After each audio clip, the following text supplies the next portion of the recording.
चुप रहे। मेरे अजीजों, मैं तमाशे वाली मजलिसों में जाने का आदी नहीं हूँ। मैंने सबसे पहले ही कहा यह महफिल रसूल है, इसका अदब बरकरार रखना ज़रूरी है। यहाँ अहले दिल होते हैं, अल्लाह के मलाइका उतरते हैं। बहरहाल बात मैं कंप्लीट कर रहा हूँ, तवज्जो। सफवान उमैर से कहता है मैं तुझे तलवार दूंगा, जहर में बुझा करके जा मदीने मोहम्मद सल्लल्लाहु अलैहि वसल्लम का कत्ल करके आ जा, तेरे ऊपर जितना कर्जा है सब मैं निपटा दूंगा और फिर माल भी दूंगा और तेरा बेटा भी आजाद हो जाएगा। तो उमैर बिन वहब कहता है ठीक है, मैं इस काम के लिए राजी हूं। तलवार लिया। ये बात कहाँ हो रही है? खाने काबा के सामने हतीम में बैठकर सिर्फ दो लोग हैं और कोई नहीं है। तलवार को जहर में बुझा करके मदीने आ गया उमैर बिन वहब। तवज्जो मेरे अजीजों, अब इश्क रसूल क्या है, नामूस रसालत की हिफाजत क्या है, इस बात से सुनो। जब उमैर बिन वहब मदीने पहुंचता है मस्जिद नबवी के बाहर, लेकिन सामना किससे हो जाता है? हजरत उमर इब्न खत्ताब से, अमीरुल मोमिनीन। हुजूर पाक सल्लल्लाहु तआला अलैहि वसल्लम मस्जिद नबवी में है, हजरत उमर इब्न खत्ताब चंद सहाबा के साथ बाहर खड़े हैं। जैसे ही हजरत उमर ने उमैर बिन वहब को तलवार लटकाए हुए आते देखा, गजबनाक हो गए। सबसे पहले अपने साथियों से क्या कहा? खुजू हादल कल्ब, पकड़ो इस कुत्ते को। अब लोगों को ये लगता है आप बार बार तकरीर में कुत्ता कहते हैं, और कुछ लोगों को लगता है ये गाली आप देते हैं, सख्त जुमले बोलते हैं। मेरे अजीजों, हुजूर के दुश्मनों के लिए ये जुमला बोलना उमर इब्न खत्ताब की सुन्नत है। अमीरुल मोमिनीन उमर इब्न खत्ताब ने कहा खुजू हादल कल्ब, पकड़ो इस कुत्ते को। जाकर के सहाबा ने पकड़ लिया, उमैर बिन वहब को पकड़ लिया। हजरत उमर ने अपना गमछा निकाला और उसकी गर्दन में डालकर मरोड़ दिया और पकड़ के लाए। पूछा क्यों आया? क्योंकि बद्र में सामने लड़ने के लिए आया था और बेटा भी कैदी है। उसने कहा कि नहीं, बस मैं अपने बेटे से मिलने आया हूं, मैं अपने बेटे से मिलने आया हूं, मेरा बेटा तुम्हारे पास कैद है। हजरत उमर ने कहा तुम्हारा जवाब मैं बाद में दूंगा। अपने साथियों से कहा इसको पकड़ के रखो, पहले हुजूर से इजाजत लेकर आता हूं, इसका क्या करना है। हजरत उमर हुजूर पाक की बारगाह में आए, कहा या रसूल अल्लाह, उमैर बिन वहब आया है, शैतान कुरैश जिसने बद्र में काफिरों को भड़का कर लाया था, और मुझे उसकी नीयत अच्छी नहीं लगती। आशिक रसूल को बहुत दूर से खुशबू आ जाती है और दुश्मनों की महक भी आ जाती है। ये जो बदबू लेकर के आया हो कोई, आशिक रसूल समझ गया। उमर इब्न खत्ताब कहते हैं मुझे उसकी नीयत अच्छी नहीं लगती। हुजूर ने फरमाया उमर उसको अंदर तो आने दो, बाहर खड़ा करके रखे, अंदर तो आने दो। हजरत उमर ने गर्दन में इसी तरह गमछा डाल के खींचते हुए अंदर लाए। हुजूर ने फरमाया छोड़ दो। छोड़ दिया, वो तलवार भी हाथ में है। हुजूर ने पूछा उमैर बिन वहब कैसे आना हुआ? झूठ बोला, कहा मेरा बेटा कैदी है, आपके पास मिलने के लिए आया हूं। हुजूर ने फरमाया बेटे से मिलने आए हो तो तलवार लेके क्यों आए? बेटे से मिलने के लिए तलवार क्यों? तो दिखाने के लिए तलवार फेंक दिया। कहा इस तलवार से क्या होना है? तलवारें हमारे पास बदर में भी थी, लेकिन फतह आप ही की तो थी। बड़ी बड़ी बातें कर रहा था। हुजूर पाक ने फरमाया उमैर बिन वहब बताओ तो सही क्यों आना हुआ? कहा कह तो रहा हूं बस बेटे से मिलने आया हूं। हुजूर ने जलाल में कहा उमैर वो बात बताओ जो हतीमे काबा में बैठकर सफवान के साथ करके आए हो। मक्का में बैठ करके जो तुम बात करके आए वो बात बताओ। मेरे अजीजों, बचा क्या था? बचा क्या था? उमैर बिन वहब का पूरा जिस्म कांपने लगा। कहा इसके आगे क्या बताऊं, बस गवाही देता हूं आप अल्लाह के सच्चे रसूल हैं। नारे तकबीर।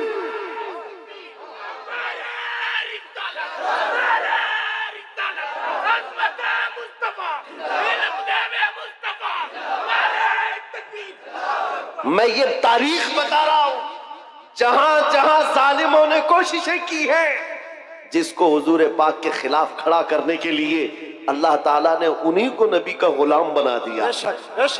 इसी को इकबाल ने कहा था हरम को मिल गए पासबान सनम खाने से।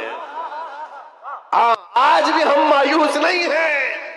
आज भी हमारे इधर उधर जितने भोंक रहे हैं, कल इनकी नस्लों में हुजूर के आशिक पैदा हों इंशाअल्लाह। हाँ, तुम मस्जिदों को तोड़ करके सोचते हो सनम खाने बना देंगे, इंतजार करो, वो वक्त भी आएगा जब तुम्हारे ही बच्चे इन दीवारों से अल्लाहू अकबर की आवाज भी लगाएंगे,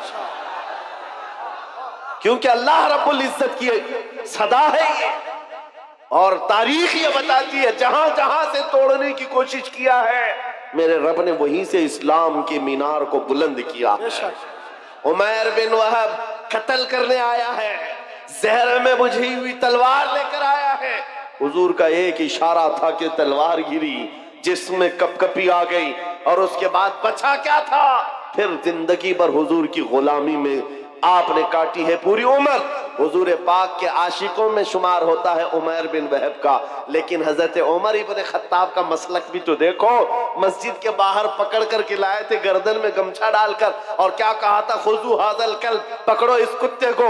लेकिन जैसी हुजूर की मोहब्बत में आ गए उमैर बिन वहब, आए गले लगा लिया, सीने से सीना लगाया, और उसके बाद बाहर लेकर के गए और सहाबा से कहते हैं, सुनो मेरे साथियों, थोड़ी देर पहले मैं खिंजीर से ज्यादा बदतर इसको समझता था, लेकिन तुम गवाह है ना, आज मैं इसको अपने हकीकी बेटे से ज्यादा मोहब्बत करता हूं। इसलिए कि मोहब्बत का पैमाना सिर्फ इश्क रसूल है, हुजूर की मोहब्बत है। नारे तकबीर, नारे रिसालत। मेरे अजीजों, ये बात समझ करके चलो, जहां जहां से जालिमों ने मिटाने की कोशिश की है, रब तबारक व तआला ने वहां से इस्लाम के मीनार बुलंद की। एक बार ऐसा भी हुआ, अभी मैंने शुरू में कहा था, वो जुमला फिर से आपको दोहराता हूं। मेरे अजीजों, मक्का में एक दिन ऐसा भी आ गया कि एक पत्थर की मूरत बोलने लग गई, बुत बोलने लग गया, और बुत की पुजारियों के वारे नहीं आ रहे। होता है ना, कभी दूध पी रहा है, पानी पी रहा है, वो कोई भी कहीं से पिला रहा है, कहीं से पाइप लगा रहा है, लेकिन ये भी अकीदत से जुड़ी हुई बात है। लोग इसको भी पता नहीं क्या क्या बनाते हैं। हाँ, बहुत सारे जगह पर हमने सुना है कि आज भी कई मूर्त ऐसे हैं जो लड्डू भी खाते हैं, पेड़े भी खाते हैं। मक्का में ऐसा हुआ था। अरे लड्डू नहीं खा रही थी मूर्ति, दूध नहीं पी रही थी, सीधे बात कर रही थी। बात कर रही है, मामूली बात नहीं है, पत्थर की मूर्ति बात कर रही है, और वो भी हुजूर के खिलाफ। नौजुबिल्लाह, हुजूर के खिलाफ बात कर रही है। अब पुजारियों को इससे बड़ा क्या, सबसे बड़ी दलील थी, जो पूजा करने वाले थे सबको बुलाया, आओ आज हमारा खुदा सच्चा साबित हो गया। सबको जमा किया, आओ देखो मोहम्मद की हकीकत हमारा खुदा बता रहा है। जो भी आता लोग जमा होते, वो पत्थर बोलने लगता नबी पाक सल्लल्लाहु अलैहि वसल्लम की शान के खिलाफ। माअज़ल्लाह हुजूर की गुस्ताखी कर रही थी, पत्थर की मूरत। सब आए। अब सहाबा जो थे, ईमान वाले थे, इनके दिलों में भी ये बात आई। ऐसे कभी हालात आए तो नर्वस होने की जरूरत नहीं। सब डरे कि क्या पत्थर की मूरत बोल करके उनके अकीदों को मजबूत कर रही है। हुजूर के पास आए, कहा आका ऐसा ऐसा मामला आ गया है मक्का में, आपकी शान के खिलाफ पत्थर बात कर रहा है। हुजूर ने फरमाया चलो हम भी देखते हैं, चलो हम भी चलते हैं। हुजूर पाक सल्लल्लाहु ताला अलैहि वसल्लम अपने सहाबा के साथ आए। अरे बड़ा मजमा था, पत्थर बोल रहा हो तो कितने लोगों में वैसी न्यूज फैल जाए, और सब देखने के लिए आ गए, सब जमा हो गए। और उनकी तो ईद थी, हमारी तो ईद है। खुदा बोल रहा है, खुदा बोल रहा है, जिसकी इबादत करते थे वो बोल रहा है। अब हुजूर जब तशरीफ लाए तो बोलती बंद हो गई, अब नहीं बोल रहा था। हुजूर ने पूछा क्या बोल रहा था बताओ। अब वो बेचारे इधर से उधर उसको मना रहे हैं, बोलो जो सुबह से बोल रहे थे, बोलो जो सुबह से बोल रहे थे। हुजूर है, हुजूर पाक सल्लल्लाहु अलैहि वसल्लम सामने है, लेकिन वो पत्थर की मूर्ति बोल ही नहीं रही, नहीं बोल रही है। बहुत देर तक कोशिश किया, सहाबा खामोश खड़े थे, लेकिन बाकी लोगों ने कहा हम सब गवाही देते, हम सुने हैं ये आपके खिलाफ बोल रही थी। हुजूर पाक ने कहा अच्छा ठीक है, बोल रही थी ये मूर्त। तो हुजूर ने उसको हाथ लगाकर कहा बोल लो जो बोल रही थी। पत्थर फिर बोल पड़ा, अशहदु अन्ना मुहम्मद रसूलुल्लाह, मैं गवाही देता हूं मोहम्मद अल्लाह के रसूल हैं। हुजूर पाक ने जब ये कहा यही बोल रही थी तो सबकी बगलें झांकने लगे, सब चेहरे उतर गए और कुछ ने तो उसको गिरा भी दिया। सुबह से दोपहर तक खुदा था, अब नहीं है। हुजूर की शान में बोलने लग गया। पत्थर कैसे बोल सकता है, पत्थर कैसे बात कर सकता है? मेरे अजीजों, ये क्या मौजज़ा था। अब मैं आपको बताऊं, हुजूर अकरम सल्लल्लाहु ताला अलैहि वसल्लम जब वहां से वापस लौटने लगे, सहाबा इकराम फरमाते हैं हम इसी ताज्जुब में थे कि क्या माजरा था। बीच रास्ते में हुजूर अकरम सल्लल्लाहु अलैहि वसल्लम खड़े हो गए, किसी से बातचीत करने लगे। एक साहब आए हुए थे जिनके तलवार में खून के कतरे टपक रहे थे। हुजूर पाक ने पूछा कहां से आ रहे हो? सुनो, वो कोई इंसान नहीं, वो जिन्नात सहाबी रसूल थे, हुजूर के आशिक थे। कहा या रसूल अल्लाह, ये पत्थर कुछ नहीं बोल रहा था, उसके अंदर घुस करके एक काफिर मुशरिक जिन्न बोल रहा था। जिन्नात में से एक गुस्ताख था आपका, वो दाखिल होकर बात कर रहा था और इनको पागल बना रहा था। और इसका चर्चा जब हम में मशहूर हुआ, लोगों ने, हमारे जिन्नात ने ये बताया हुजूर की शान में एक कुत्ता जाकर जिन्नात में से भौंक रहा है। आका मुझसे रहा ना गया, मैं उठा और तलवार लेकर आया और जिस वक्त मैं पहुंचा तो देखा आप भी मजमे में आए हुए थे। आपके आने से पहले मैंने उसकी गर्दन मार दी और जब आपने कहा बता कौन है, उस वक्त मैं बोला था अशहदु अन्ना मुहम्मद रसूलुल्लाह।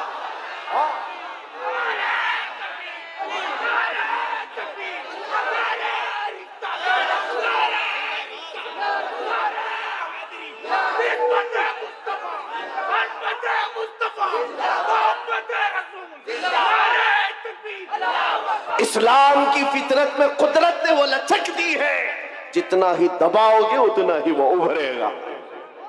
कोशिश जहां जहां करके देखा है इन्होंने, हर जगह पर अल्लाह करीम मीनारे नूर को और बुलंद फरमाता है।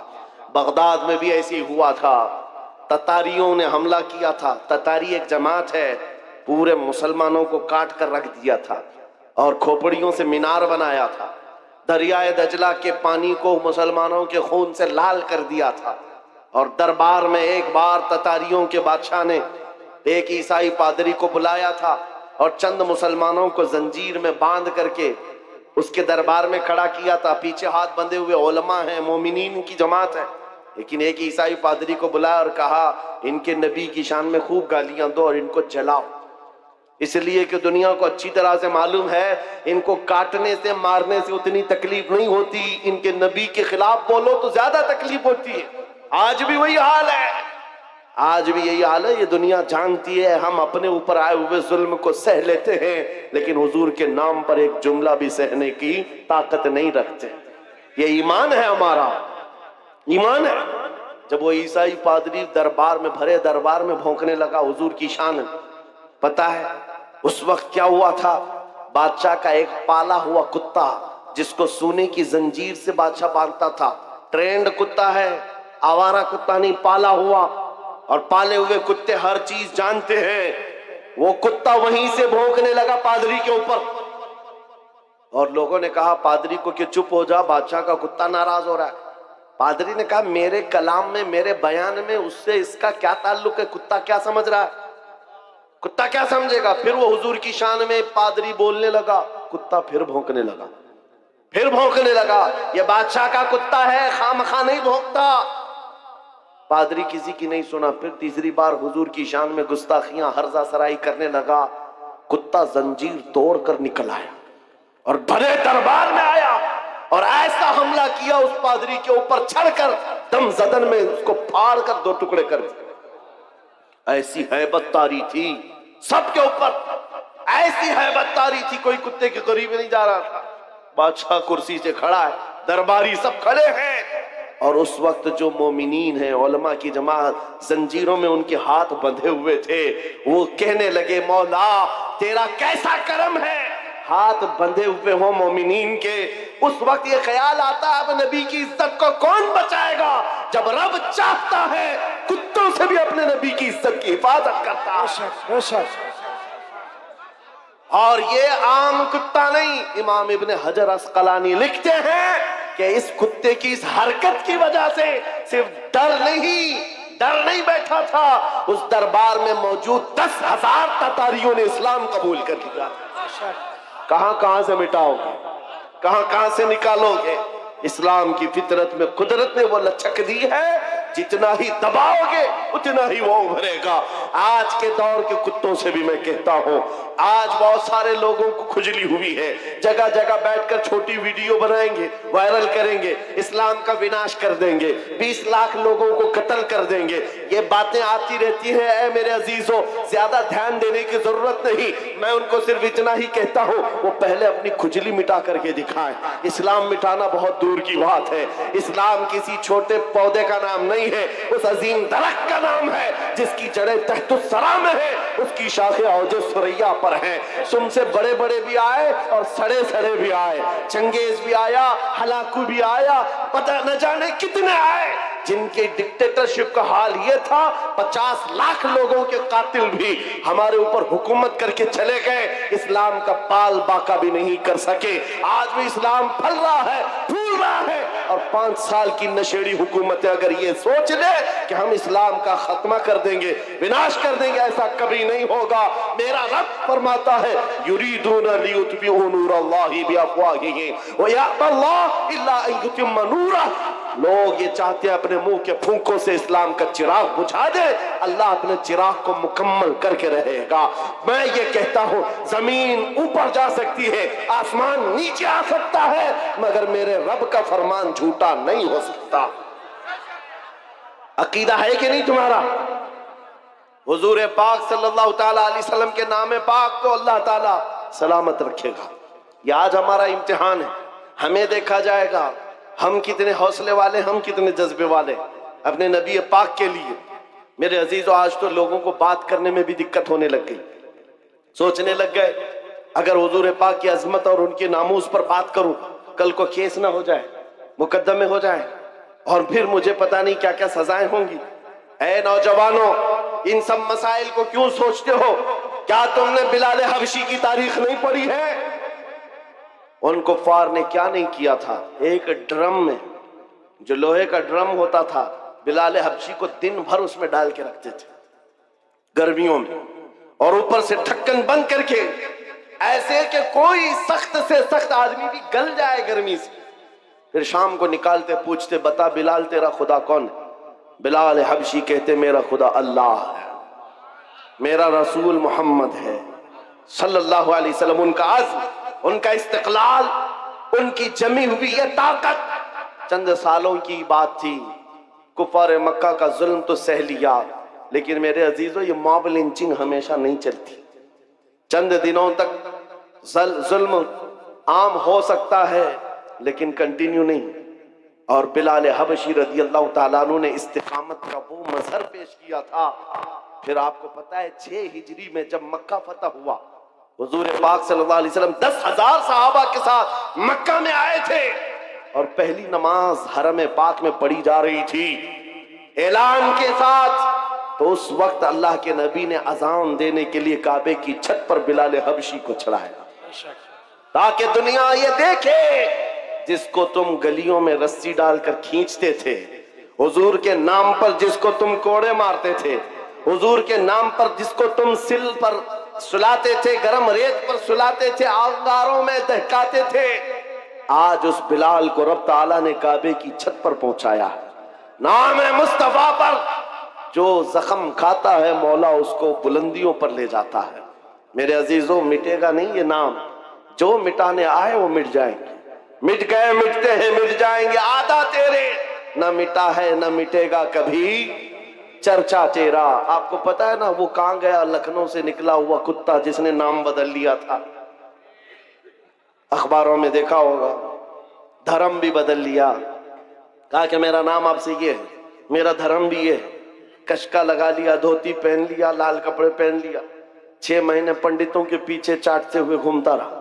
उसके बाद ये वो कौम है जो अपने कास्ट के अलावा दूसरी कास्ट को बर्दाश्त नहीं कर पाती, तुझे कहां से बर्दाश्त करती, किक मार करके निकाल दिया। और 6 महीने के बाद ये बेचारा धोबी का कुत्ता न घर का न घाट का, बीच में रह गया। दीन भी छूटा, घर भी छूटा, नाम भी गया, और उधर भी नहीं अपनाया किसी ने। और आप जान बचाने की भीख मांगते हुए खड़ा हो गया।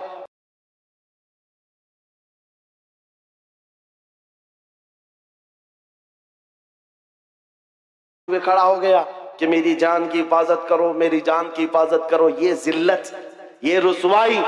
मेरे इमाम ने, बरेली के ताजदार ने 100 साल पहले कहा था, या रसूल अल्लाह, जो तेरे दर से यार फिरते हैं, दर बदर यूं ही खार फिरते हैं, दर बदर यूं ही खार फिरते हैं। तुमने ये सोचा था कि मीडिया के ये दलाल तुम्हें हॉट कुर्सी पर बिठाकर इज्जत देंगे? अरे 4 दिन तुम्हें ये हॉट टॉपिक पर बिठाकर डिस्कस तो कर लेंगे, तुम्हारी आओ भगत कर लेंगे, लेकिन इनके दिन भी कितने हैं, इनके दिन भी कितने हैं, मौसम के दिन हैं। इनका हाल भी वही है जो बैलगाड़ी के नीचे चलने वाले कुत्ते की तरह है। हाँ, वो कुत्ता क्या सोचता है, पूरी गाड़ी मैं चला रहा हूं। ये सारी चीजों का हाल यही है। हुकूमत है तो इनको लगता है सब कुछ अपना है। अरे गाड़ी निकल जाएगी तब पता चलेगा कुत्ता अकेला है। ये बात याद रखो, उनकी इज्जत बटोरने के लिए, उनकी जी हुजूरी के लिए तुमने धर्म बदल लिया, दीन बदल लिया, नाम बदल लिया, इज्जत वहां ढूंढते रहे। अरे नादान, एक बार मेरे मुस्तफा का नाम लिया होता, एक बार हुजूर पाक को मोहब्बत से पुकारा होता, अल्लाह करीम पूरी कायनात के दिलों में तेरी मोहब्बत डाल देता। आज मैं एक दूर दराज का रहने वाला, लेकिन तुम्हारे यहां आता हूं तो ऐसा नहीं लगता कि अजनबी है। कोई अजनबीपन नहीं है। पहली मर्तबा अगर से सिल्लीगुड़ी में खड़ा होकर तुमसे बात कर रहा हूं, लेकिन ये हंसे हंसे मुस्कुराते चेहरे ये बता रहे हैं सदियों पुरानी हमारी मुलाकात है, हमारी पुरानी मुलाकात है। ये मोहब्बत तुम्हारे दिल में किसने डाली है? कौन है जो तुम्हें अजमत मेरे लिए रखा हुआ है? तुम आंखें उठाकर मुझे मोहब्बत से देखते हो, हकीकत है या नहीं? आने के लिए मोहब्बत के साथ लोग खड़े हैं मुसाफे में मोहब्बत के लिए। इसलिए नहीं है कि जुब्बा टोपी की इज्जत है, इसलिए नहीं है हुकूमत वक्त का कोई नुमाइंदा आया है, नहीं, बस बात सिर्फ इतनी है, जब तक बिके न थे तो कोई पूछता न था। या रसूल अल्लाह, तुमने खरीद कर हमें अनमोल कर दिया। या रसूल अल्लाह, जिंदाबाद। आला हजरत, आला हजरत, ताजुश शरिया, ताजुश शरिया, ताजुश शरिया, ताजुश शरिया, ताजुश शरिया, ताजुश शरिया। अज़ीज़ान गिरामी, आप तवज्जो से ये बात समझ के चलो। देखा है, उनकी बात करो, हर दिल पे राज करो। हुजूर की बात करो, इज्जत कमाना है, हुजूर के आशिक, हुजूर की वफादारी, उनके दरबार की नौकरी। अब जमाना जैसा भी आए, हर नौजवान ये अज़म करके उठेगा, ये वादा करके उठेगा इंशाअल्लाह। आज के जलसे में अहद करके उठेंगे ना इंशाअल्लाह। हाँ, मैं जंग के मैदान में नहीं उतार रहा हूं, मैं तुम्हें मैदानी कत्ल किताल में नहीं उतार रहा हूं, बस उस मैदान में उतार रहा हूं जब जब नबी पाक की सुन्नतों को दुनिया खत्म करने की कोशिश करेगी, आसमान से जमीन से मदद आने के लिए इंतजार नहीं करोगे। हर घर से बच्चा निकलेगा, तुम जितने मेरे नबी की मुखालफत करोगे, मैं अपने हर बच्चे को हुजूर का आशिक बनाकर निकालूंगा।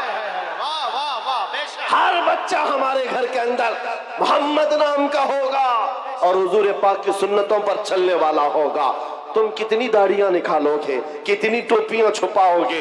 ऐ मुसलमानों, ये आज़म करके उठो, मेरे हर घर का बच्चा हुजूर की सुन्नतों का आशिक होगा, निकलेगा रास्ते पर। दुनिया कल को पुकार कर कहेगी, अरे ये सिल्लीगुड़ी की गलियां नहीं नजर आती, यहाँ तो मदीने की गलियों की खुशबू आया करती। ये आज़म लेकर के उठोगे, वाह, ये आज़म लेकर उठोगे और फिर तुम्हारे अंदर ये जोश और जज्बा खुद आएगा। तुम्हें सलमान अजहरी बनने की जरूरत नहीं, ये बनाया जाता है। ये बनने की जरूरत नहीं है, बनाया जाता है। हुजूर पाक सल्लल्लाहु तआला अलैहि वसल्लम के दरबार की नौकरी जिसने ले ली, उसके दिल से दुनिया का खौफ निकलता है। वो दुनिया को नहीं देखता, इकबाल ने कहा है तो आलम से करती है बेगाना दिल को, अजब चीज है लज्जत आशनाई। हुजूर पाक की मोहब्बत जिसके दिल में आ जाए, दोनों आलम की उसे परवाह नहीं है कौन क्या कह रहा है, कौन क्या करने वाला है, इस बात की फिक्र नहीं। मैं यहाँ बंगाल की सरजमीन पर बैठे हुए हर नौजवान से सिर्फ इतना चाहता हूँ, अगर हुजूर की मोहब्बत में तुम नहीं खड़े होंगे तो कौन खड़ा होगा? हुजूर की अजमत के लिए तुम नहीं खड़े होंगे तो कौन खड़ा होगा? आज से ये अहद करेंगे ना, हुजूर ये पाक की मोहब्बत में हम तो गर्दन देने को तैयार है ना, जान उन पर निछावर करने को तैयार है कि नहीं? तो फिर हुजूर के नाम पर जान दे सकते हैं तो कुछ बुराइयां और कुछ गुनाह क्यों नहीं छोड़ सकते? हुजूर के नाम पर जो गाने सुनने की आदत है हम उससे तौबा करेंगे। जो फिल्मी गाने सुन करके सोते थे, जिसकी वजह से दिल में बुज़दिली आती है, निफाक आता है, गुनाहों की तरफ ले जाती है ये हरकतें। नौजवानों, तुम्हें जानबूझकर दुनिया इस नशे में डालती है। दिन भर गाने की धुन पर तुम नाचते कूदते रहो, तुम्हारे दिलों से अजमत निकल जाती है, खौफ बैठ जाता है। अब से यह अहद करके उठना, आज से जाऊंगा तो ये वादा करके जाता हूं, मैं सो जाऊं या मुस्तफा कहते कहते, खुले आंख सल्ले अला कहते कहते। जब तुम्हारी आदत बन जाएगी तो फिर दिल भी जवान रहेगा इंशाअल्लाह। 80 साल के भी हो जाओ, 90 साल के भी हो जाओ, हाथ पैर काम ना कर रहे हो, मगर मौला तुम्हारा रौब लाखों के दिलों पर डाल कर रखेगा। हुजूर के लिए अपना कुर्बान करो, वफादारी करो, और जितनी कोशिशें ये मिटाने की हो रही, कुछ नहीं होने वाला, कुछ नहीं होने वाला है। इस्लाम था, इस्लाम है, इस्लाम था, इस्लाम है, इस्लाम। हाँ, ये सुबह क़यामत तक इसको रहना है। हमारा और तुम्हारा इम्तिहान आया हुआ है। इस्लाम का कुछ नहीं होगा, कुरान का कुछ नहीं होगा, मेरे नबी पाक की अजमत का कुछ नहीं होगा।